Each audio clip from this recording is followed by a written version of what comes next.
So spiritual maturity, growing in Christ. From milk to meat, growing in spiritual maturity. So itong verse ay may sundra sa Hebrews chapter 5, verse 14. Hebrews chapter 5, verse 14. Ayun ra, but solid food is for the mature, who by constant use have trained themselves to distinguish good from evil. So Hebrews chapter 5, verse 14. So ang solid ng mga pagkaon para kita sa mga mature. Alam mo ito pa, mature na ba na? Mature na or murag mature pa? Or baby face pero mature? Spiritual maturity is not measured by how long we have been Christians, how many scriptures we can quote, or how often we attend church. Rather, it's measured by how deeply we are rooted in Christ, how we respond to life's trials, and how we reflect Christ's character daily. Ang spiritual maturity may soul, wala siya nag-measure, not same sa ginunang sa uban, kung pila nakakatuig na Kristohanon. Baka siya naman, ano na sila, kung gidugay na sila sa Kristohanon kinabuhi, di na kinahanglan tuduan, or dili sila dapat tuduan sa mas baka nila, okay, dugay na sa Kristohanon, mas naguna pa. Pero di naman may soul, ang pagka-mature ng Kristohanon, wala na nagbase. Amen?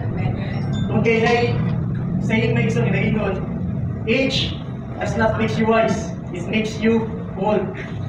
Tingnan mo kayo, age does not make you wise, it makes you old. So in the same parallel na may son, ang edad, wala siya nagpatag mo, wala siya nagpahimo mo wise. So it doesn't mean ka, nagkaidaran ka, nagka-wise ka. Baka nagan, isang na kayo na dito ka, ang buwan nun, isang nga nagkatigulang, nagkabatahin mo, lumungutok. Instead, ang edad, it makes you old and old. So in the same way po sa Kristohanon kinabuhi, it doesn't mean nagadugay ka yung Kristohanon, the more, it doesn't mean na nagadugay ka Kristohanon, nagka-mature sad ka, dili nga na. Instead, ang maturity may soul, nagdepende na siya kung how deeply we are rooted in Christ. So the more ka na-root din in Kristo Jesus, the more ka ni-mature.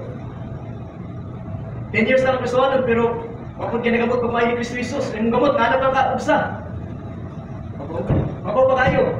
Pero naiuban po ka, 2 years pa lang, 3 years pa lang, pero lalong na kayo ang pagka-root ni Kristo Jesus. That is maturity based on. The goal of spiritual maturity is Christ-likeness. Amen? To be transformed into His image by the renewing of our minds and the work of the Holy Spirit in us. In Romans chapter 12, verse 2, it says, "Not be conformed to this world, but be transformed by the renewing of your mind." 2 Corinthians chapter 3, verse 18. It says, "Behold, with unveiled face, beholding as in a mirror the glory of the Lord, are being transformed into the same image from glory to glory, just as by the Spirit of the Lord." So, ang goal sa spiritual maturity may son is to become more like Christ. Gusto niyo mo i-measure ang inyong maturity? Then, look yourself dyan ni Kristo Jesus. Kung gusto niyo mo i-measure ang inyong pagka-rooted, inyong Kristohanon, then i-compare mo kabalingon dyan ni Kristo Jesus. That is how we measure our maturity in Christ. Si Kristo Jesus, nagpakita na kong gugma. Nagpakita siya na kong compassion sa katawan. Then, kung gusto niyo i-measure yung gugma, in terms of maturity, then, tanawin mo ang gugma kung palihan mo ng Kristo Jesus. So, ginawag ko na ito pag-measure ang atuang maturity. Amen? Main points with Scripture. Number 1, spiritual maturity requires growth. So ito may son, spiritual maturity requires growth. So it's number 1. 1 Peter chapter 2, verse 2, it says, "Like newborn babies, crave pure spiritual milk, so that by it you may grow up in your salvation." Ang spiritual maturity may son, nag-requires niya o growth. Kung gusto ka mo grow spiritually, kinahanglan mo grow ka. So what does it mean? The same way sa kabata.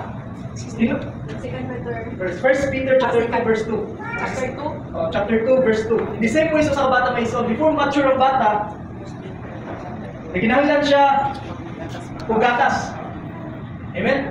Aron, muda po. Sa diyan muda po na siya nagsugod ng mature siya. The same way sa ito Kristo kinabuhi. Amen? We all need first spiritual milk. Aron sa inyo, mugrow, aron sa inyo muda po, sa diyan mugrow ta, mature ta. Amen?